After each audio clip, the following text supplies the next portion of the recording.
المفروض اللي فاركو دي شركه ادويه، طب ما تعالجوا اللعيبه. عالجوا دول، ايه دول؟ انا ما بشوفش حد في النادي ده شغال غير واحد بس، الراجل بتاع السوشيال ميديا. غير كده ما تلاقيش راجل ما شاء الله شغال شغل حلو، يعني الراجل كرييتيف، وكل ماتش تلاقيه حط مقدمه حلوه كده ومعادله الماتش وكلمه حلوه وبتاع، يعني بتحس ان هو بيعرف يقدم حاجه، عنده فكر بيعرف يقدمه. ورضى الفرق كلها اللي بيلعبها، يعني الراجل ما فيش ماتش بيلعب زمالك اهلي اسماعيلي ايا كان تلاقيه حاطط لك بوستر ابن جنيه. ده الوحيد اللي بحسه شغال، غير كده ما تلاقيش. بجد ما تلاقي في ايه يا جدعان؟ انتوا مالكوا ضايعين؟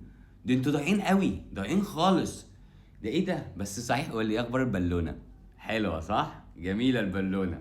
يلا يابا اتبسط بيها شويه، عشان هي ممكن يومين والجوع وتلاقيها راحت في حته تانية، فالحق اتبسط لك منها شويه، خد لك جونين على اوفرين، لان بص هتلاقيه جاع وسابك، اتبسط بيه اليومين دول.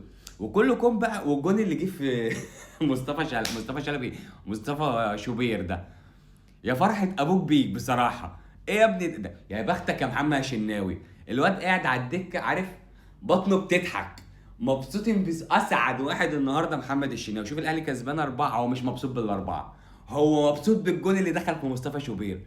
دوقه، دوقه. ادي الماتش اللي فات غلطة، والماتش ده الكرة بره، ما تسيبها يا ابني بره. في ايه يا حبيبي مالك؟ راح مرجعها الواد يحطها جون. فطبعا محمد الشناوي النهارده قاعد اسعد بني ادم النهارده في مصر، محمد الشناوي المرزق، المرزق. وفي حاجه تانية بقى انا عايز اتكلم عليها في الاخر كده في اخر الفيديو.